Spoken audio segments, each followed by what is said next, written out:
वमन इहतदा बिहदिही वस्तन्ना बिसुन्नतिही इला यौमिद्दीन अम्मा बाद। अल्लाह तबारक व तआला फी किताबिल मजीद वल फुरकानिल हमीद वलिल्लाहि अलन्नासि हज्जुल बैति मन इस्तताअ इलैहि सबीला वमन कफरा फइन्नल्लाहा गनिय्युन अनिल आलमीन।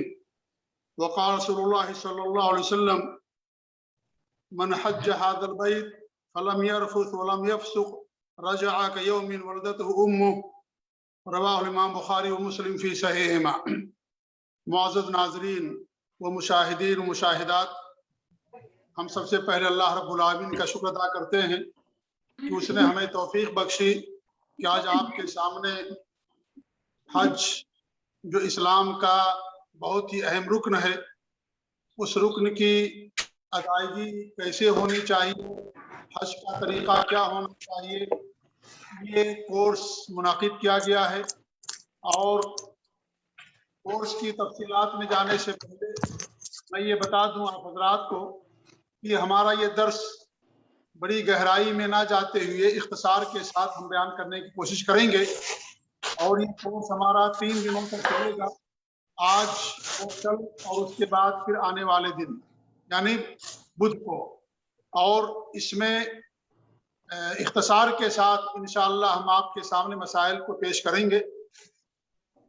2 दिन हमारा दर्स होगा, जो तीसरा दिन होगा बुध का दिन, उस दिन इंशाअल्लाह आप लोगों के सवालों के जवाबात हम देने की कोशिश करेंगे। ख़ास तौर से हमारे वो अहबाब जिन्हें हज की सआदत इस बार मिलने वाली है, उन्हीं से मेरी गुजारिश रहेगी या उन्हीं से मैं कहूँगा कि वो सवालात करेंगे और उनके जवाबात इंशाअल्लाह हम देने की कोशिश करेंगे। जो तरीका हम आपके सामने बयान करेंगे किताब व सुन्नत की रोशनी में, ये तरीका मर्द के लिए भी और औरत दोनों के लिए तरीका है, क्योंकि इस्लाम का हुक्म सब के लिए होता है। इसमें मर्द और औरत की कैफियत के अंदर कोई तफरीक या फ़र्क नहीं होता है। तो जो तरीका हम आपको बयान करेंगे, इसमें मर्द और औरत जो भी हज पर जाएगा उन सब के लिए ये हुक्म सबको शामिल होगा। आइए इन्हीं चंद बातों के बाद अपने दर्स की हम शुरुआत करते हैं। मुअज़्ज़ज़ सामिईन, हज इस्लाम का 5वां रुकन है और उसकी फर्जियत कुरान से भी साबित है, हदीस से भी, और इस पर उम्मत का इजमा भी है।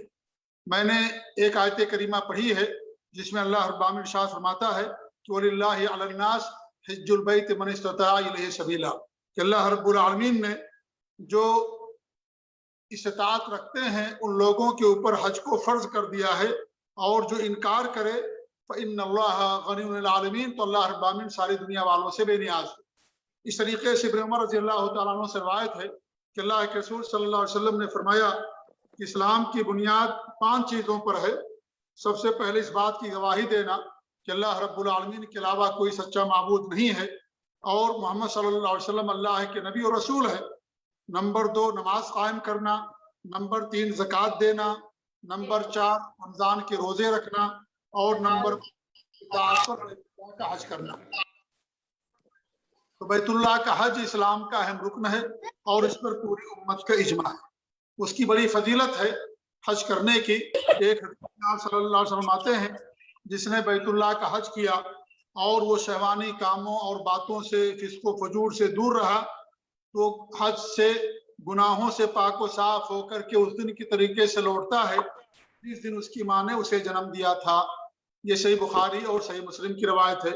इस तरीके से एक दूसरी हदीस के अंदर आप फरमाते हैं अल उम्रा इल उम्रा कफ़ारतुन लिमा बैनहुमा वल हज्जुल मबरूर लैसा लहू जज़ाउन इल्लल जन्नह, कि एक उम्रा दूसरे उम्रे तक गुनाहों का कफारा होता है और जो हज मबरूर है उसका बदला जन्नत के सिवा कुछ नहीं होता। यह सही बुखारी और सही मुस्लिम की रवायत।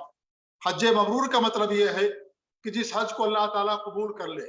जो इंसान हज माल हलाल से करता है, हज के दौरान नेकियां करता है और किताब व सुन्नत के मुताबिक हज के आमाल को अदा करता है, इखलास के साथ तमाम चीज़ों को अंजाम देता है, तो ऐसे हज को हज मबरूर कहा जाता है। हज हर बंदे पर फर्ज नहीं है।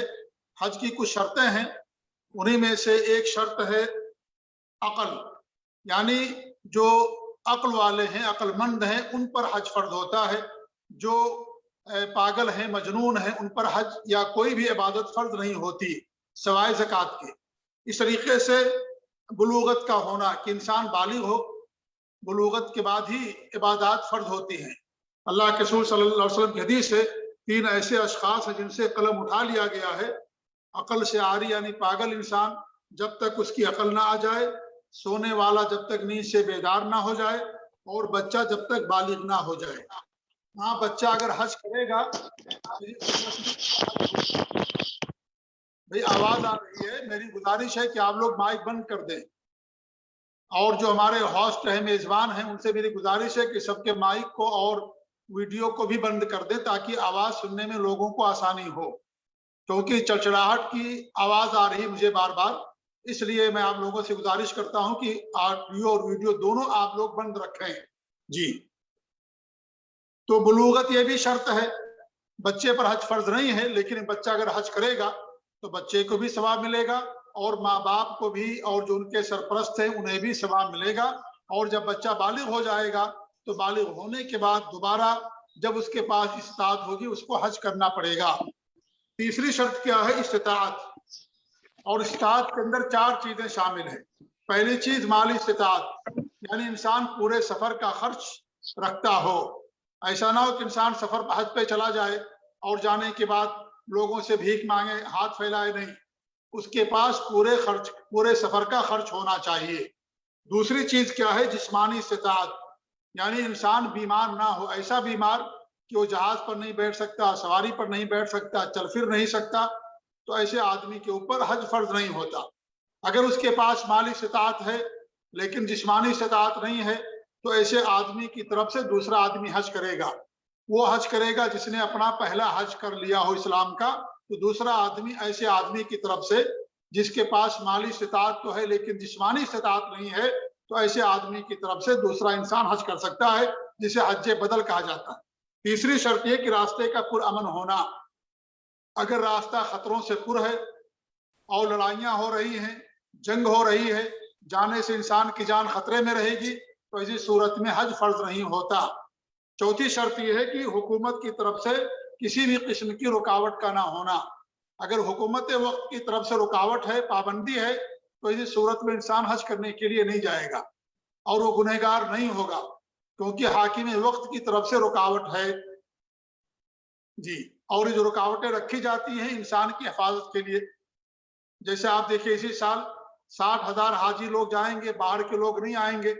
इससे पहले 5,000 या 10,000 हाजी लोग गए।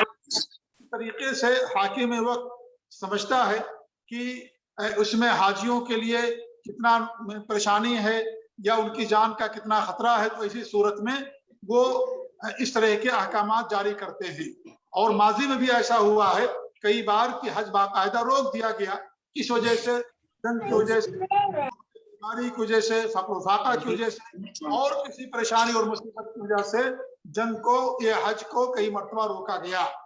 लेकिन अल्हम्दुलिल्लाह इस गवर्नमेंट ने तो नहीं रोका, अलबत्ता पाबंदी लगा दी कि बाहर से कोई आदमी नहीं आ सकता है। और गुज़श्ता साल चंद लोगों को लेकर के 10,000 की तादाद थी तकरीबन, और इस साल जो 60,000 हैं उतने लोग इंशाअल्लाह हज की सादत से बहरामंद होंगे। ये 4 शर्तें सबके लिए थी। औरतों के लिए 2 मजीद शर्त है। एक शर्त यह है कि औरत के लिए महरम का होना, यानी औरत के लिए जरूरी है कि उसके साथ महरम जाए। लेकिन अगर औरत बगैर महरम के हज करती है तो उसका हज हो जाएगा, उसका हज हो जाएगा, लेकिन उसका जो सफर होगा बगैर महरम की वजह से उसको उसका गुनाह मिलेगा, लेकिन उसका हज हो जाएगा। जैसे कोई आदमी मान लीजिए झूठ बोलता है तो उसको झूठ का गुनाह मिलेगा, लेकिन वो नमाज पढ़ता है, उसकी नमाज हो जाएगी। ऐसी औरत बगैर महरम के अगर सफर करती है हज के लिए गुनाह तो होगा, लेकिन उसका हज हो जाएगा। दूसरी शर्त यह है कि अगर किसी औरत के शौहर की वफात हो गई है और वो इद्दत के अंदर है, तो इद्दत के अंदर हज के लिए नहीं जा सकती। हज इद्दत उसे वहीं गुजारना जहां उसके शौहर की वफात हुई है, लिहाजा वो अपने घर से इद्दत हज के लिए नहीं जा सकती है। तो ये 2 शर्तें औरतों के लिए हैं। अब आपके सामने हम मवाक़ीत बयान करते हैं। मवाक़ीत का मतलब यह है कि कुछ ऐसी जगहें, कुछ ऐसे मकामात हैं जहां पर इंसान जाने के बाद सिले हुए कपड़े उतार देता है और एहराम बांधता है, हज का या उम्रे का, हज या उम्रे का एहराम बांधता है ऐसी जगहों को मीकात कहा जाता है। 5 मीकात है इस्लाम के अंदर। एक मीकात तो मदीना वालों के लिए है, और जो उस रास्ते से जाए उन लोगों के लिए, जिसे जुल हुलैफा कहा जाता है। और दूसरा मीकात है अहले शाम, यानी मिस्र, लीबिया, मगरिब, जजायर और इस रास्ते से आने वालों के लिए अल जुहफा एक जगह है, वहां जो है जाकर के इंसान एहराम बांधता है। तीसरा जो मीकात है वो क्या है? अस्सैरुल कबीर, नया नाम उसका है, और उसका अल्लाह के रसूल के जमाने में जो नाम था कर्नुल मनाजिल। ये नजद, रियाज, बहरैन, दम्माम, कोयत, जुबैल और इस रास्ते से गुजरने वालों के लिए है कर्नुल मनाजिल, जो ताइफ के अंदर पड़ता है। चौथा जो मीकात है वो है यमन वालों के लिए, और उस रास्ते से आने वालों के लिए, मसलन पाकिस्तान से, बांग्लादेश से, इंडिया से, श्रीलंका वगैरह से, उनका मीकात है लबलब। पांचवा जो मीकात है इराक वालों के लिए बतौर खास, जिसका नाम जाते इर्क है। ये 5 मीकात हैं जहां पर एक बंदा जाकर के एहराम बांधता है, यानी हज की नियत करता है या उम्रे की नियत करता है, वहां जाकर के उसको मीकात कहा जाता है। मीकात पर पहुंचने के बाद वहां पर मर्द हो या औरत दोनों के लिए गुस्ल करना मुस्तहब होता है कि जाकर के वहां पर गुस्ल करें। गुस्ल करना जरूरी नहीं है, अलबत्ता गुस्ल करना मुस्तहब है। कुछ लोग गुस्ल नहीं करते, वजू कर लेते हैं, हालांकि वजू जो है गुस्ल का बदल नहीं है। आप अगर ठंडी की वजह से या किसी और वजह से वहां गुस्ल नहीं कर सकते हैं तो कोई बात नहीं है, गुस्ल करना जरूरी नहीं है। गुस्ल करना क्या है? मुस्तहब है। गुस्ल करने से पहले मर्द हजरात के लिए जिस्म पर खुशबू लगाना मुस्तहब है। जिस्म पर, एहराम के कपड़ों पर नहीं, जिस्म पर वो इंसान खुशबू लगा सकता है। गुस्ल इंसान जब करता है तो यानी गुस्ल कर लिया मर्द ने या औरत ने, अब उसके बाद क्या होता है? इंसान को एहराम बांधना पड़ता है। एहराम का मतलब यह है कि ऐसी कंडीशन जिसमें जाने के बाद आदमी के ऊपर कुछ चीजें जो पहले हलाल थी हराम हो जाती हैं, उन्हें एहराम कहा जाता है। एहराम 2 सफेद चादर का नाम नहीं है, एहराम कपड़ों का नाम नहीं है। एहराम ऐसी कैफियत का नाम है कि इंसान उस हालत में पहुंचने के बाद उसके लिए कुछ चीजें जो पहले हलाल थी हराम हो जाती हैं, उसी को एहराम कहा जाता है। जैसे हम अल्लाह अकबर जब नमाज में शुरू करते हैं, अल्लाह अकबर कहते हैं, इसको क्या कहा जाता है? उसको तकबीर तहरीमा कहते हैं या तकबीरतुल इहराम कहते हैं। क्यों कहते हैं? इसलिए कि जब आपने अल्लाह अकबर कह लिया तो जो चीजें आपके लिए पहले हलाल थी अब वो हराम हो गई। यानी आप खाना नहीं खा सकते, पानी नहीं पी सकते, आप बातचीत नहीं कर सकते, ये सारी चीज आपके लिए हराम हो गई। इसलिए उसको पहली बार जब इंसान अल्लाह अकबर कहता है तो उसे तकबीर तहरीमा कहते हैं। ऐसे इसे एहराम कहा जाता है। तो एहराम का मतलब ये होता है कि ऐसी कंडीशन या ऐसी हालत जिसमें इंसान जब पहुंच जाता है, या ऐसी हालत में इंसान होता है कि कुछ चीजें उस आदमी के ऊपर हराम हो जाती है, चाहे मर्द हो या औरत हो, उसे जो है ममनुआतुल इहराम कहा जाता है। तो मीकात पर पहुंचने के बाद गुस्ल करना मुस्तहब है, मर्द हो या औरत। इस तरीके से खुशबू लगाना जिस्म पर मर्दों के लिए मुस्तहब है, और गुस्ल कर लेने के बाद मर्द के लिए 2 सफेद चादर पहनना होता है, और 2 सफेद चादर पहनने के बाद इंसान फिर लब्बैक अल्लाहुम्मा उम्रतन कह करके उम्रे के एहराम में दाखिल होता है। और अगर वो हज करता है तो हज कि उसकी कौन सी नियत होती है, क्योंकि 3 तरह का हज होता है, तो उसके मुताबिक इंसान तलबिया पुकारता है। आगे बात बढ़ने से पहले 2 बात की तंबीह करना जरूरी है। पहली बात यह है कि एहराम बांधने के लिए उसकी कोई नमाज नहीं है। हमारे बहुत सारे साथी जब एहराम बांधते हैं तो जाकर के 2 रकात नमाज पढ़ते हैं। हालांकि एहराम की कोई खास नमाज नहीं है कि आप एहराम के नाम पर नमाज पढ़ें। जैसे खतने की नमाज नहीं होती है, जैसे आप ईदगाह में जाते हैं तो ईदगाह में 2 रकात नमाज के अलावा और कोई नमाज नहीं होती, ऐसे ही यहाँ पर भी नमाज नहीं है। जैसे आप सफा मरवा की सही करने के बाद नमाज नहीं पढ़ते, तवाफ के बाद 2 रकात नमाज पढ़ते हैं, ऐसे ही एहराम की कोई खास नमाज नहीं है। हाँ, अगर किसी फर्ज नमाज का वक्त है तब आप वो नमाज पढ़ेंगे। जैसे आपने जोहर के वक्त में एहराम बांधा तो जोहर की 2 रकात, आप मुसाफिर हैं, पढ़ेंगे। असर के वक्त एहराम बांधा तो असर की 2 रकात नमाज पढ़ेंगे, मगरिब के वक्त बांधेंगे तो मगरिब की 3 रकात नमाज पढ़ेंगे आप, ईशा में बांधेंगे 2 रकात ईशा की नमाज, फजर में बांधेंगे तो फजर की 2 रकात नमाज। तो ये फर्ज नमाज होती है, एहराम की कोई खास नमाज नहीं है कि एहराम के नाम पर नमाज पढ़ा जाए। जैसे खतने के नाम पर नमाज नहीं है, ईदगाह के अंदर 2 रकात नमाज के अलावा कोई दूसरी नमाज नहीं है, और ऐसे ही सफा मरवा की सही के बाद नमाज नहीं है। अब आदमी नमाज पढ़े जा करके खतना करने के बाद बच्चे का, या एहराम की, या क्या नाम है, ईदगाह में जाकर के 2 रकात नमाज पढ़े, 2 रकात दो दुगाना जो इमाम के साथ पढ़ी जाती है उसके अलावा पढ़े, तो ये सब जायज नहीं है, ये दीन के अंदर नई चीज होती है। अली रज़ी अल्लाह तआला अन्हु कूफा की ईदगाह में तशरीफ फरमा थे, एक आदमी आया 2 रकात नमाज पढ़ना शुरू किया, उन्होंने मना कर दिया, लेकिन जबरदस्ती उसने पढ़ ली। फिर पढ़ना चाहा तो उन्होंने मना किया, कहा तुम मुझे नमाज पढ़ने से मना करते हो? तो उन्होंने कहा कि नहीं, नमाज पढ़ने से नहीं मना करता हूँ, अल्लाह के रसूल के हुक्म की मुखालिफत से मना करता हूँ, आपकी सुन्नत की मुखालिफत से मना करता हूँ। नमाज आपके लिए नमाज पढ़िए, फर्ज नमाजें हैं, तहज्जुद की नमाज है, वित्र की नमाज है, चाश्त की नमाज है, जो नमाजें नबी साबित उसको पढ़िए, जो नमाज साबित नहीं उसको पढ़ना ये सही नहीं है।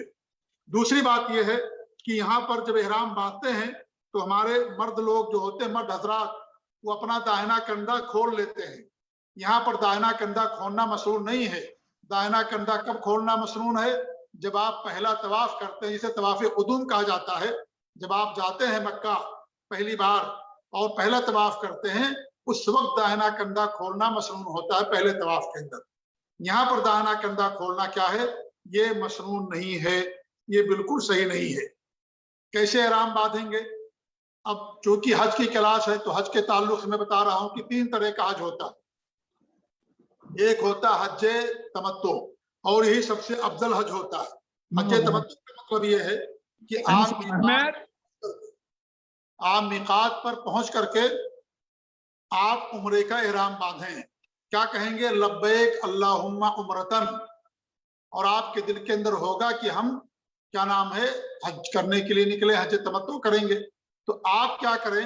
आप लब्बैक अल्लाहुम्मा उम्रतन कह करके उम्रे का एहराम बांधें। ठीक है? ये कौन लोग बांधेंगे? जो लोग हज तमत्तो करने के इरादा रखते हैं। और मैंने बताया कि हज तमत्तो सबसे अफजल हज है। इसकी बहुत सारी दलीलें हैं, 2 दलील मैं आपके सामने देता हूँ। पहली दलील ये है कि हमारे नबी सल्लल्लाहु अलैहि वसल्लम ने जब हज क़िरान का एहराम बांधा तो आपके पास कुर्बानी का जानवर था, तो आपने एहराम बांधा क़िरान का, यानी हज और उम्रे का एक साथ एहराम बांधा।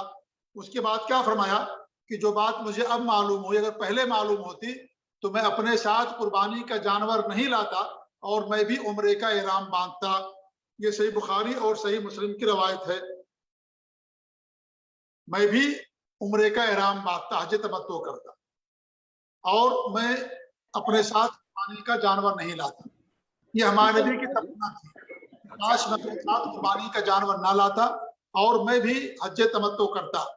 लेकिन आप कुर्बानी का जानवर साथ लेकर गए थे, और जब आपने एहराम बांध लिया तो अल्लाह रब्बुल आलमीन ने वही के जरिए से आपको बताया। क्योंकि पहले जो हज तमत्तो नहीं होता था, पहले जमाने जाहिलियत के अंदर हज तमत्तो नहीं होता था, तो जिनके पास कुर्बानी का जानवर होता वो भी नहीं होता, वो भी सब लोग हज क़िरान करते या दूसरा हज करते, लेकिन हज तमत्तो नहीं करते थे। तो हमारे नबी ने वही एहराम बांधा, तो अल्लाह रब्बुल आलमीन ने जिब्रील अमीन को नाजिल फरमाया और इस तरीके से मसला उनको बताया। तो हमारे नबी ने कहा अगर मेरे पास कुर्बानी का जानवर ना होता तो मैं भी हज तमत्तो करता, लेकिन कुर्बानी का जानवर साथ लेकर गए थे इसलिए आपने हज क़िरान किया। दूसरी दलील यह है कि आप सल्लल्लाहु अलैहि वसल्लम ने तमाम सहाबे किराम को जिनके पास कुर्बानी के जानवर नहीं थे और उन लोगों ने क़िरान का एहराम बांध लिया था,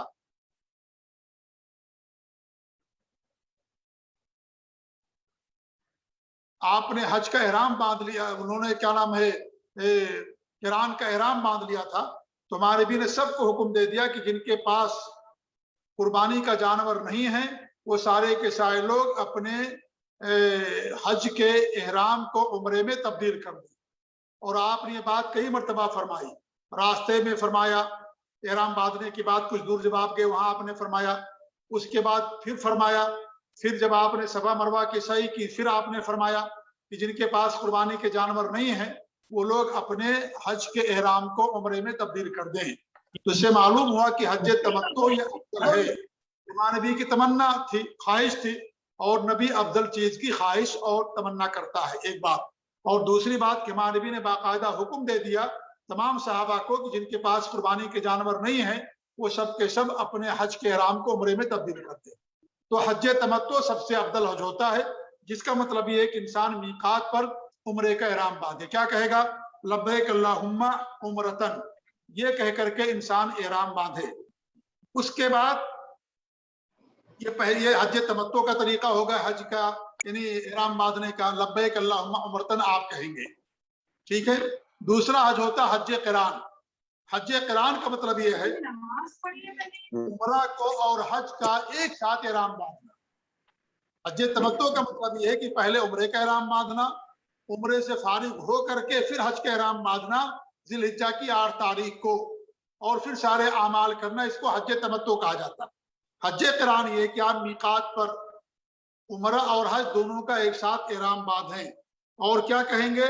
लब्बैक अल्लाहुम्मा उम्रतन व हज्जतन, ये व हज्जन कि अल्लाह ताला मैं उम्रे का और हज का एहराम बांध रहा हूं, यानी एक साथ उम्रा और हज को एक साथ कर देना, इसे हज क़िरान कहा जाता है। हज क़िरान, क़िरान माने होते जोड़ने के, मिलाने के। चूंकि आपने उम्रा को और हज को एक साथ जोड़ दिया इसलिए इसको हज क़िरान कहा गया। इसका क्या तरीका होता है? आप मक्का जाएंगे, अगर आपके पास वक्त है तो पहले तवाफ कर लें, सफा मरवा की सही कर लें, और उसके बाद एहराम ना उतारें। फिर जिलहिज्जा की 8 तारीख को उसी एहराम की हालत में आप मिना जाएं, फिर 9 तारीख को अरफात जाएं, फिर उसके बाद जिलहिज्जा की 10 तारीख को जब कंकड़ी मार लेंगे तब जाकर के आपका एहराम उतरेगा। इसे हज क़िरान कहा जाता है। इसमें भी कुर्बानी जरूरी है, हज तमत्तो के अंदर भी कुर्बानी जरूरी होती है। हज तमत्तो में पहले उम्रा करके फारिग हो जाएं, बाल कटा लें, तवाफ कर लें, सफा मरवा की सही कर लें, बाल कटा लिए, हलाल हो गए, फिर जिलहिज्जा की 8 तारीख को हज का एहराम बांधें, यह हज तमत्तो। हज क़िरान के अंदर क्या होता है कि नहीं, आपने उम्रा और हज का एक साथ एहराम बांधा। अगर आपके पास वक्त है तो आप जाएं, पहले मक्का जाएंगे, तवाफ कर लें, सफा मरवा की सही कर लें, और बाल वगैरह ना कटाएं, एहराम की हालत में रहेंगे। फिर आपका एहराम कब खुलेगा? जिलहिज्जा की 10 तारीख को आपका एहराम खुलेगा। जब आप कंकड़ी मार देंगे तब उसके बाद आप एहराम खोल सकते हैं। ये हज क़िरान कहलाता है। तो हज क़िरान का कैसे एहराम बांधेंगे? आप ये कहेंगे लब्बैक अल्लाहुम्मा उम्रतन व हज्जन, अल्लाह ताला मैं उम्रे और हज का एक साथ एहराम बांध रहा हूं। तीसरा हज क्या है? हज इफराद। हज इफराद का मतलब यह है कि सिर्फ हज करना। इसमें आप कैसे एहराम बांधेंगे? आप कहेंगे लब्बैक अल्लाहुम्मा हज्जन, अल्लाह ताला मैं हज का एहराम बांध रहा हूं। और आप अपनी जुबान में भी कह सकते हैं, अगर आपको अरबी नहीं आती है अपनी जुबान में कह दीजिए कि अल्लाह ताला मैं हज का एहराम बांध रहा हूं। अल्लाह ताला सारी जुबानों को जानने वाला है, अल्लाह सारी दुआओं को सुनने वाला है, तो आप अपनी जुबान के अंदर भी हज का एहराम बांध सकते हैं और कहेंगे लब्बैक अल्लाहुम्मा हज्जन, ये आप कहेंगे, ठीक है। तो ये हो गया हज इफराद। इसका क्या तरीका है? हज इफराद में ये होता है कि अगर आपके पास वक्त है तो पहले जाके तवाफ़ क़ुदूम कर लीजिए, सफा मरवा की सही कर लीजिए, और उसके बाद फिर 8 एहराम नहीं उतारिएगा, बाल नहीं कटाइएगा। फिर जिलहिज्जा की 8 तारीख को आप सीधे मिना जाइए, सारे अमाल कीजिए, फिर जिलहिज्जा की 10 तारीख को आपका एहराम उतरेगा। हज इफराद में और क़िरान में फ़र्क यह है कि हज क़िरान के अंदर कुर्बानी देनी ज़रूरी होती है और उम्रा और हज का इंसान एक साथ एहराम बांधता है। इसमें क्या होता है? इसमें कुर्बानी नहीं होती हज इफराद के अंदर, जरूरी नहीं है। अगर आप दे दें तो अफजल है, लेकिन नहीं देंगे तो भी कोई मसला नहीं है। इसलिए इसको हज इफराद, सिर्फ हज कहा जाता है। इफराद माने खालिस, नहीं, सिर्फ हज का आपने एहराम बांधा।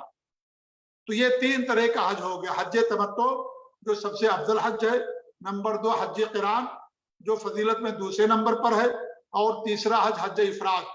हज तमत्तो का मतलब यह है कि लब्बैक अल्लाहुम्मा उम्रतन कह करके आप एहराम बांधेंगे, मक्का जाएंगे, तवाफ करेंगे, सफा मरवा की सही करेंगे, बाल कटा करके हलाल हो जाएंगे। फिर आप फौरन चाहें मिना निकल जाएं। अगर जिलहिज्जा की 8 तारीख को भी हज तमत्तो करते हैं 7 तारीख करते हैं तो भी हो जाएगा। ऐसा नहीं कि आप एहराम उम्रा करने के बाद आपके पास 2-3 दिन का टाइम हो, ऐसा कोई जरूरी नहीं है। इसको हज तमत्तु कहते हैं। हज क़िरान हज और उम्रे का एक साथ एहराम बांधना, लब्बैक अल्लाहुम्मा उम्रतन व हज्जन कहना, उसके बाद मक्का आप जाएं, तवाफ कर लें, सफा मरवा की सही कर लें, फिर बाल ना कटाएं, एहराम में रहें, ज़िलहिज्जा की 10 तारीख को एहराम उतारेंगे। एक है हज इफराद, लब्बैक अल्लाहुम्मा हज्जन कहना एहराम बांधते वक्त। मक्का जाइए, अगर वक्त है तो तवाफ कुदूम कर लीजिए, सफा मरवा की सही कर लीजिए, और अगर नहीं है तो सीधे आप मिना भी जा सकते हैं। हज क़िरान में भी तवाफ कुदूम और सही पहले जरूरी नहीं है। अगर आप पहले कर लेंगे सही तो बाद में नहीं करना पड़ेगा, लेकिन अगर आपने नहीं किया है तो बाद में करना पड़ेगा। तो अगर टाइम नहीं है आपके पास तो हज क़िरान में भी तवाफ पहले करना और सही करना जरूरी नहीं है, आप सीधे मिना जा सकते हैं। हज क़िरान के अंदर हो सकता है जैसे आप जाएं और जो है आपके पास टाइम ना मिले तो आपके पास आपने हज क़िरान का अगर एहराम बांधा है तो आप सीधे मिना चले जाइए, कोई ऐसा मसला नहीं है, आपके हज पर कोई फर्क नहीं पड़ेगा। क्योंकि हज तमत्तु करने वालों के लिए तवाफ कुदूम जरूरी है, हज क़िरान और हज इफराद करने वालों के लिए तवाफ कुदूम जरूरी नहीं है। और इस साल जो हज होगा बहुत ज्यादा निज़ामी होगा। निज़ाम मतलब ये निज़ाम के तहत होगा, आपको पूरे सिस्टम को फॉलो करना पड़ेगा, तो जैसा वो कहेंगे उस तरीके से आपको करना पड़ेगा। ये 3 तरह का जो हज होता है जो मैंने आपके सामने बयान किया। अब आपने एहराम बांध लिया, एहराम बांधने के बाद कुछ चीजें आपके ऊपर हराम हो जाती हैं, उन्हें ममनुआतुल एहराम कहते हैं, और उसको आसानी से समझने के लिए हमने 3 हिस्सों में तकसीम किया है।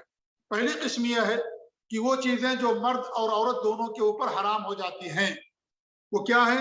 जानबूझ करके बाल उखाड़ना, बाल काटना जिस्म के किसी भी हिस्से, मर्द और औरत सबके लिए। नंबर 2, बगैर किसी उज्र के नाखून तराशना, बगैर किसी उज्र के नाखून काटना। अगर नाखून खुद ब खुद गिर जाए कोई मसला नहीं है, बाल खुद ब खुद गिर जाए, आप मसह कर रहे हैं, औरत मसह कर रही, सर पर बाल गिर गए तो कोई मसला नहीं है, जानबूझ करके नहीं करना चाहिए। नंबर 3, एहराम बांधने के बाद कपड़ों के अंदर खुशबू लगाना। खुशबू जो है एहराम बांधने के बाद जिस्म या एहराम के कपड़ों में खुशबू लगाना, खुशबू लगाना इस्तेमाल करना मना हो जाता है एहराम बांधने के बाद, मर्द के लिए भी औरत के लिए। चौथी चीज है शिकार करना, यह भी मना है। 5वीं चीज क्या? निकाह करना या निकाह करवाना। 6ठी चीज यह है हम बिस्तरी करना मियाँ बीवी का। ये 6 चीजें ऐसी हैं जो मर्द और औरत दोनों के ऊपर हराम हो जाती हैं। दूसरी चीज जो सिर्फ मर्द के लिए हराम होती है वो क्या है? 2 चीजें। पहली चीज क्या है कि मर्द हजरात अपना सर या अपना चेहरा जानबूझ करके ढाक नहीं सकते हैं, यानी सर को रंगा रखना है, चेहरे को नंगा रखना। किसको? मर्द के लिए। अगर गलती से हो गया तो कोई मसला नहीं है, लेकिन जानबूझ कर अगर इंसान करेगा तो इसी सूरत में उसके लिए क्या है? ये मना है शरीयत के अंदर। और दूसरी चीज क्या है? मर्द का सिले हुए कपड़ा पहनना। सिले हुए कपड़े पहनना मर्द के लिए मना, औरत के लिए मना नहीं है। सिले हुए कपड़े से मुराद ये है कि वो कपड़े जो साइज के तौर पर सिले जाते हैं और इंसान उनसे अपना सतर छुपाता है, उसको सिला हुआ कपड़ा कहा जाता है। जिसमें आस्तीन हो, या इंसान पाँव डालता है वो है, या पैंट है और बनियाइन है और अंडरवियर है, शर्ट है, कमीज है, टोप है, इन सब चीजों को सिला हुआ कपड़ा कहा जाता है। ये कपड़े मना है, किसी भी तरह की सिलाई मना नहीं है। इसलिए अगर आपके पास घड़ी है सिलाई वाली, पट्टे वाली, उसे इस्तेमाल कर सकते हैं। चप्पल आपके पास है, सिला हुआ चप्पल है, उसे आप इस्तेमाल कर सकते हैं। बेल्ट आप इस्तेमाल कर सकते हैं, बेल्ट के अंदर सिलाई रहती है, कोई मसला नहीं है। क्योंकि बेल्ट को इंसान अपने सतर को छुपाने के लिए नहीं इस्तेमाल करता और ना ही साइज के तौर पर उसको सिला गया है। तो सिले हुए कपड़े से मुराद हर सिलाई मुराद नहीं है। यहाँ पर लोग गलती कर जाते हैं और समझते हैं कि हर तरह की सिलाई मुराद है, लिहाजा वो अगर घड़ी पहने हुआ है कोई, उसमें सिलाई है, बेल्ट है उसमें, तो उसको क्या करते हैं? चमड़े का, तो उसको मना कर देते हैं कि भाई आपने ये क्यों पहन रखा है। वो नहीं मना है, वो चीज मना है जिसे इंसान अपने सतर को छुपाने के लिए इस्तेमाल करता है। औरत के ऊपर 2 चीजें हराम होती हैं। एक निकाब पहनना, निकाब यानी नोज पीस पहनना। औरत के लिए नोज पीस पहनना मना है, अलबत्ता अपने चेहरे को ढांक करके रखेगी वो अजनबियों के सामने। यह हमारी खवातीन बड़ी गलती करती हैं कि अपना चेहरा खोल करके रखती हैं। देखिए असल पर्दा चेहरे का होता है, लिहाजा चेहरे को खोल करके रखना कब जायज होगा? जब सिर्फ आप अपने मर्द के सामने हो या महरम के सामने हो। लेकिन अगर आप किसी ऐसे लोगों के सामने हैं जो अजनबी हैं, आपके लिए महरम नहीं है, तो उनके सामने चेहरे को ढाकना जरूरी है।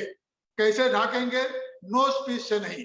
आप बड़ी चादर ले लें, ऊपर से गिरा लें, आप दुपट्टा ले लें, ऊपर से गिरा लें, बड़ी ओढ़नी आपके पास हो, ऊपर से नीचे गिरा लें, कोई मसला नहीं, उससे आप चेहरा ढाके, लेकिन नोज पीस ना पहने। नोज पीस किसे कहा जाता है? जिसको औरत अपने चेहरे पर बांधती है और उसकी आंखों में सुराख होता है, आंखों की जगह पर कपड़े में सुराख होता है, जिससे वो देखती है। ये नोज पीस मना है, जिसे अरबी में निकाब कहते हैं। तो नोज पीस पहनने से मना किया गया। अलबत्ता चेहरे को ढाकना औरत के लिए जरूरी है। सहाबियात जब हज करती थी, जब उनके सामने से काफिले गुजरते थे, अपने चेहरे को ढाक लिया करती थी दुपट्टे से। जी हाँ, तो दुपट्टे से ढाकना जरूरी होगा। कब चेहरा आप खोल करके रखेंगी? जब आपके सामने सिर्फ आपका शौहर हो या आपका महरम हो। दूसरी चीज क्या उनके लिए मना है? दस्ताना पहनना, दस्ताना, ग्लोव्स पहनना, ये भी औरत के लिए मना है कि दो दस्ताना नहीं पहनेगी, अपनी हथेली को जेब में डाल करके रखे, या आस्तीन उसकी लंबी हो कि उसका चेहरा, हाथ ढक जाए, आस्तीन लंबी बनवाइए कि औरत का चेहरा ढका रहे, कोई मसला नहीं है, लेकिन ग्लोव्स से ढकना मना है। और मर्द के लिए भी मना है अपने हाथों को ढकना, चेहरे को ढकना मर्द के लिए भी मना है, क्योंकि निकाब औरत पहनती है, नोज पीस औरत पहनती है, इसलिए औरत के अंदर ये मसला बयान किया गया। वरना चेहरा ढकना मर्द के लिए भी मना है, सर का ढकना भी मर्द के लिए मना है। तो ये दो चीजें क्या है, औरतों के लिए मना हो जाती हैं। इहराम की हालत में कुछ चीजें ऐसी जिनका करना आपके लिए मसनून, मतलब जायज है, कोई हरज की बात नहीं है।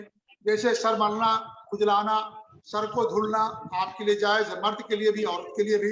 इसी तरीके से गुस्ल करना, कुछ गुस्ल ऐसा होता है जो जरूरी होता है तो जरूरी होगा, जरूरी नहीं है तो भी आप अगर गुस्ल करना चाहते हैं, सफाई का गुस्ल, तो गुस्ल कर सकते हैं। एहराम का जो कपड़ा होता है, दो सफेद चादर मर्द के लिए, वो बदल सकता है। इसलिए मैंने बताया कि एहराम कपड़े का नाम नहीं है, एहराम कंडीशन का नाम और हालत का नाम है। इसलिए अगर आप एहराम का कपड़ा बदल देंगे, दूसरा पहनेंगे, तो भी आप गोया कि एहराम की हालत ही में हैं। अगर आप गुस्ल कर रहे होते हैं तो भी एहराम की हालत में रहेंगे आप। तो एहराम कंडीशन का नाम है, कपड़े का नाम नहीं। ये बुनियादी फर्क आपको जानना होगा, क्योंकि इसको ना जानने की वजह से बहुत सारे लोग गलती का शिकार हो जाते हैं। तो एहराम कपड़े का नाम नहीं है, एहराम हालत और कैफियत का नाम है। इसलिए आप देखिए, औरत का कोई एहराम का कपड़ा नहीं होता, औरत सिला हुआ कपड़ा पहनती है।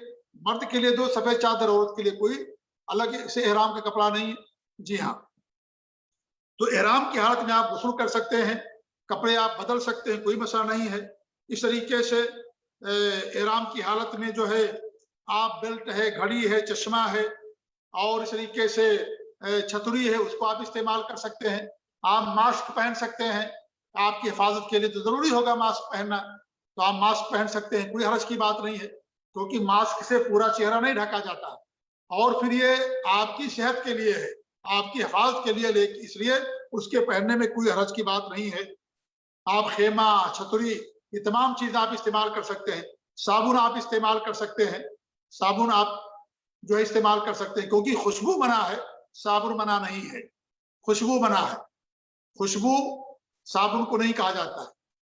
खुशबू तो आजकल हर चीज के अंदर होती है, यहाँ तक कि खुशबू खाने में भी होती है, कॉफी में होती है, चाय में होती है, हर चीज के अंदर खुशबू होती है। तो क्या इंसान चाय नहीं पिएगा हज के दौरान? इंसान कॉफी नहीं पिएगा हज के दौरान? पिएगा भाई, खाने के अंदर खुशबू होती है।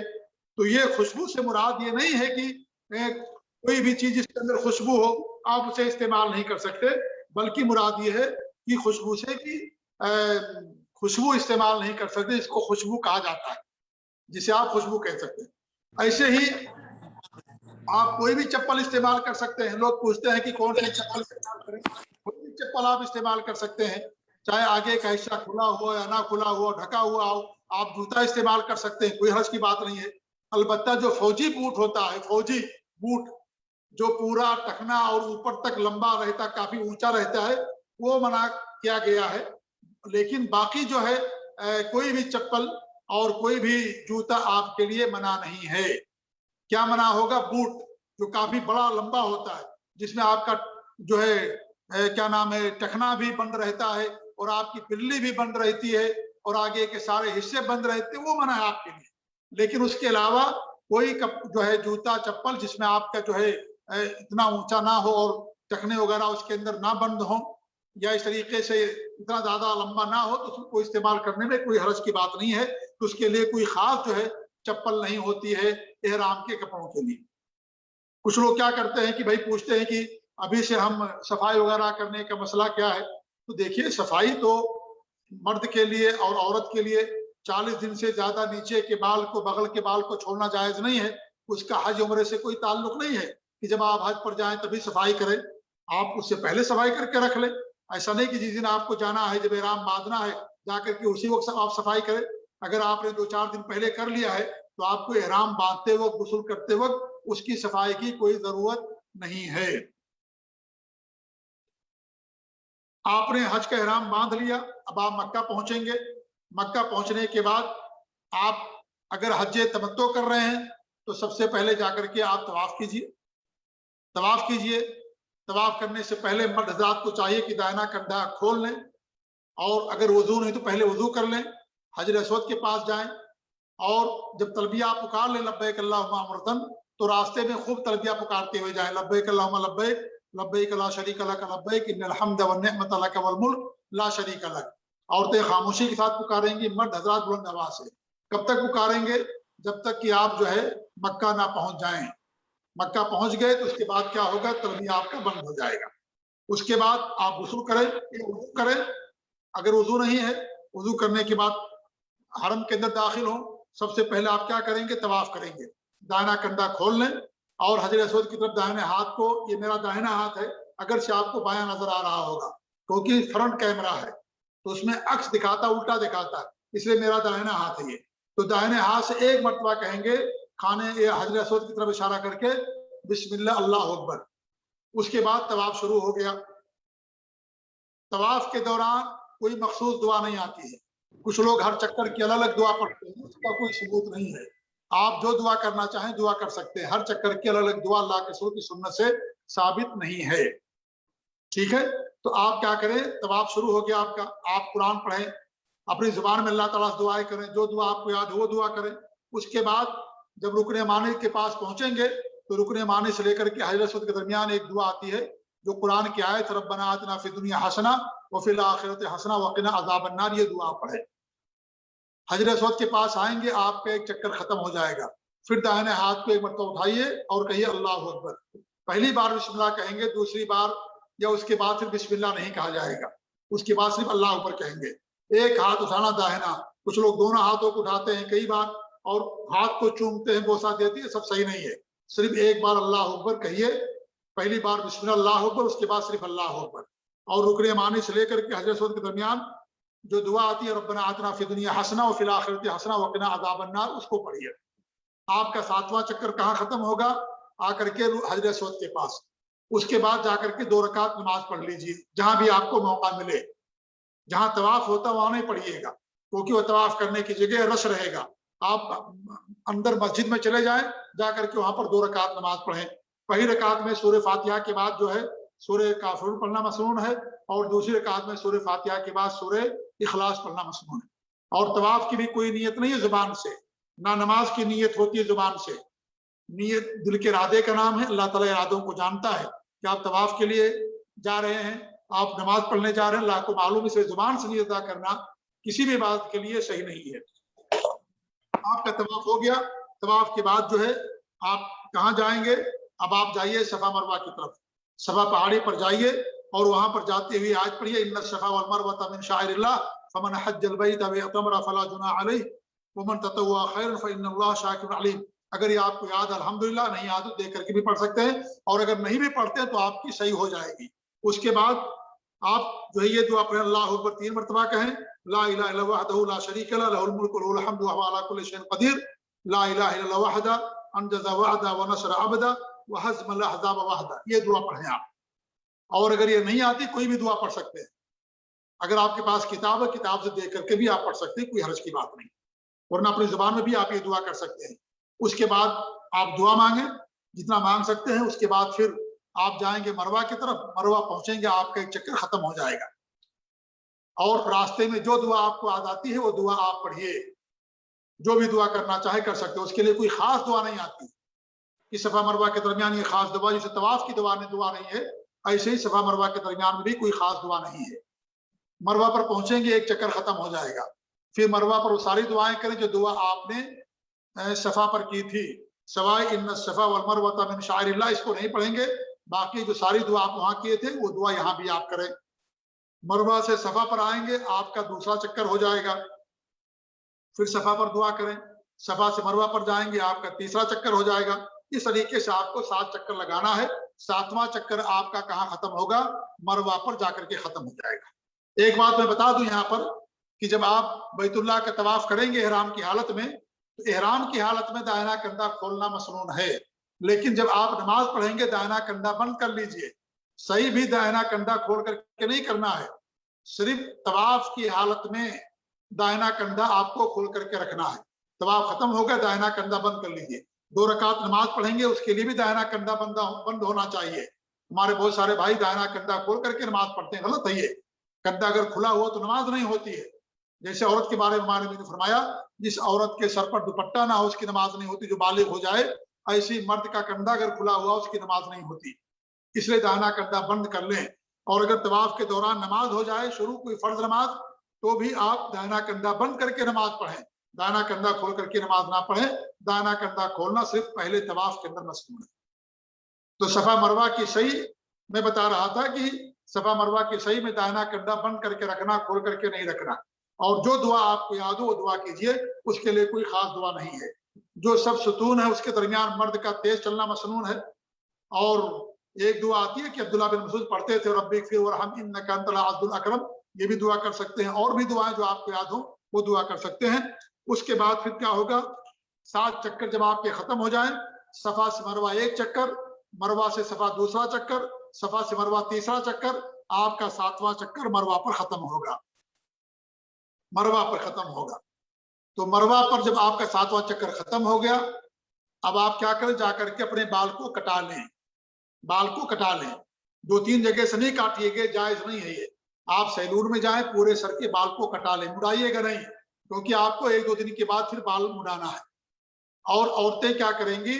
अपनी उंगली के एक पोर के बराबर, ये एक पोर है, ये पकड़ करके पीछे से और इस तरीके से कैंची से काट लेंगी, इतना बाल सिर्फ बस।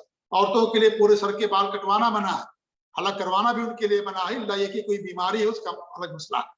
तो मर्द हजरात क्या करेंगे? पूरे सर के बाल कटवाएंगे और मुड़वाएंगे नहीं। और 2-3 जगह जो लोग काट लेती है, सही नहीं, बिल्कुल सही नहीं है, इससे बचना जरूरी है, क्योंकि ये बाल काटना इसको नहीं कहा जाएगा। बाल काटना पूरे सर का बाल होता है, जी हाँ। और औरतें अपना पीछे से बाल पकड़ करके और कैंची से लेकर के उंगली के, अपनी उंगली के एक पोर के बराबर खुद काट लेंगी, या उनके जो शौहर है वो काट देंगे, या उनकी बहन भाई जो भी हैं वो काट देंगे। इस तरीके से आपका उम्रा मुकम्मल हो गया। अब आप फारिग हो गए एहराम से। अगर एहराम का कपड़ा आपने पहना रखा होगा 2 सफेद चादर, लेकिन अब आपकी एहराम की सारी पाबंदियां खत्म हो गई। और अगर आपने हज क़िरान की नियत की है, हज क़िरान का एहराम बांधा है, तो आप सफा मरवा की सही करने के बाद बाल ना कटाएं। और अगर हज इफराद का एहराम बांधा है, तो सफा मरवा की सही करने के बाद आपने बाल को ना मुड़ाएं, ना कटाएं। एहराम की हालत में रहेंगे, एहराम में रहेंगे आप, क्योंकि बाल कटा करके इंसान एहराम से फारिग होता है। तो कौन बाल कटाएगा? जिसकी नीयत है तमत्तो करने की। जिसकी नीयत तमत्तो करने की नहीं है वो बाल ना कटाए। और अगर तमत्तो की नीयत आपकी है तो बाल यही कटाइएगा, क्योंकि आप जाएंगे जब मिना में और आप वहां कटाना चाहेंगे तो आपको कोई काटने वाला नहीं मिलेगा, बड़ी परेशानी होगी आपके लिए। इसलिए अगर जो तमत्तो करना चाहते हैं उनको चाहिए कि यहीं पर बाल कटा ले, मक्के ही के अंदर, उसके बाद आप जाएं मिना। और आप इहराम की पाबंदियां आपके ऊपर खत्म हो गई हैं। अब उसके बाद ज़िलहिज्जा की 8 तारीख से हज के अमाल शुरू होंगे। इंशाअल्लाह आने वाले दिन हम इस दर्द को बयान करेंगे। यहाँ कुछ बातें मैं बता दूं कि इन साल जो हज होगा बड़ा निज़ाम के तहत होगा, तो जो सिस्टम होगा उसको फॉलो करना आपके लिए जरूरी होगा। जो सिस्टम होगा उसको फॉलो करना आपके लिए जरूरी होगा, क्योंकि कोरोना है और कोरोना की वजह से बड़े सख्त इंतजाम किए जा रहे हैं, जिसकी वजह से आप जो है उन तमाम सिस्टम को फॉलो करना आपके लिए जरूरी होगा। जी हाँ, मर्द हजरात जो हज तमत्तो करना चाहते हैं उनसे मेरी गुजारिश ये है कि अपने लिए 2 एहराम का कपड़ा खरीद लें। 2 एहराम कपड़ा, एक उम्रे के लिए और एक क्या नाम है, एक हज के लिए अलग से। जी हाँ, क्योंकि वो एक एहराम का कपड़ा क्या गंदा हो जाता है, और जो हज क़रान करने वाले वो भी अगर खरीदना चाहे तो खरीद लें, क्योंकि अगर उनका कपड़ा, एक एहराम का कपड़ा जो उन्होंने पहन रखा है, अगर वो गंदा हो गया उसको निकाल दे, उसके बाद गुस्ल करके दूसरा एहराम का कपड़ा पहन ले। जी हाँ, कोई फर्क नहीं पड़ता है, क्योंकि एहराम कपड़े का नाम नहीं, एहराम हालत का नाम है। आप हालत, एहराम की हालत में रहेंगे, आपने सफा मरवा की सही कर लिया है और तवाफ कर लिया, तो भी एहराम की हालत में रहेंगे। आप खुशबू नहीं लगा सकते, आप जो है नाखून नहीं काट सकते, क्योंकि हज क़रान और हज इफराद करने वालों के एहराम ज़िलहिज्जा की 8-10 तारीख को खुलेगा। ज़िलहिज्जा की 10 तारीख को जो कुर्बानी का दिन है, उस दिन उनका एहराम खुलता है, तो उस दिनों तक वो लोग एहराम की हालत में उनको रहना जरूरी है। जी हाँ, और मर्द हजरात जा रहे हैं तो मर्द अपना अलग बैग रखें, औरतें अपना अलग बैग रखें, अपने सब सामान अलग ब्रीफ केस में रखें। मर्द हजरात अपने सामान जो है अपने अलग ब्रीफ केस में रखें, क्योंकि वहां जो क्या ना, खेमे के अंदर दोनों अलग अलग रहेंगे और फिर बार बार आपको वहां नहीं जाना पड़ेगा, और इस तरीके से आप करेंगे तो आपके लिए इसके अंदर जो है ज्यादा आसानी रहती है। तो ये आज हम गोया की ज़िलहिज्जा की 8 तारीख तक हमने मसाइल बयान किए हैं, और हमने बयान किया कि तमत्तो करने वाले पहले उम्रे का एहराम बांधेंगे, मक्का जाएंगे, तवाफ करेंगे, सफा मरवा की सही करेंगे, बाल कटा करके हलाल हो जाएंगे। हज क़रान करने वाले उम्रे और हज का एक साथ एहराम बांधेंगे, मक्का पहुंचने के बाद अगर टाइम है तो तवाफ और सही कर लेंगे, अगर नहीं टाइम है तो कोई मसला नहीं है। हज इफराद करने वालों का भी मामला वही है कि सिर्फ हज के एहराम बांधेंगे, मक्का पहुंचने के बाद टाइम है तो कर लेंगे, अगर नहीं टाइम है तो तवाफ और सही नहीं करेंगे। मुझे अभी एक साहब ने फोन किया और कहा कि कुछ ऐसी खबर आ रही है कि साल से हज क़रान होगा। तुमने कहा मुझे नहीं मालूम, वल्लाहु आलम बिस्सवाब। तो हज क़रान भी हज है, अगर ऐसा किया जा रहा है तो आप उसको फॉलो कीजिएगा, कोई मसला नहीं है, इसलिए कि आपकी आसानी और हिफाजत के लिए ऐसा किया जाता है। जो तशरीह है या इस तरह के जो सिस्टम बनाया जाता है, आदमी की सेहत के लिए है, ये आदमी की हिफाजत के लिए है, तो इसलिए बनाया होगा उन्होंने, हो सकता है हो या बनाया हो ये निज़ाम कि ताकि बार बार आपको वहां ना जाना पड़े। तो अगर ऐसी कोई बात है तो वो जो कहेंगे उस तरीके से आप कीजिएगा। जी हाँ, उस तरीके से आप अमल कीजिएगा, क्योंकि इस बार जो हज होगा उसमें आपको निज़ाम को मुकम्मल तौर पर फॉलो करना पड़ेगा। आसानियां भी रहेंगी आपके लिए, भीड़ भाड़ नहीं रहेगी, लेकिन पूरे निज़ाम को आपको फॉलो करना पड़ेगा। अल्लाह ताला से मेरी दुआ है कि अल्लाह रब्बुल आमीन आप लोगों के हज को आसान बनाए, अल्लाह ताला इखलास दे हम सब लोगों को, और अल्लाह रब्बुल आमीन हज की सआदत से सबको माला माल फरमाए, और अल्लाह रब्बुल आमीन सबकी हिफाजत करे, आमीन रब्बुल आलमीन। और जैसा कि मैंने कहा, कुछ लोग अपना हाथ उठा रहे हैं सवाल के लिए, इंशाअल्लाह दूसरे तीसरे दिन सिर्फ सवालात की नशिस्त होगी जिसमें आप लोग सवाल कर सकते हैं। आज का दर्स हो गया है, कल का भी दर्स होगा, बुध को इंशाअल्लाह सवालात के लिए नशिस्त रखी जाएगी। अल्लाह ताला हम सब लोगों को अपने दीन का इल्म हासिल करने की तौफीक दे, आमीन। व सल्लल्लाहु अलैहि नबीना मुहम्मद व अला आलिहि व सहबिहि अजमईन व जज़ाकुमुल्लाह खैर। वस्सलामु अलैकुम व रहमतुल्लाहि व बरकातुहू।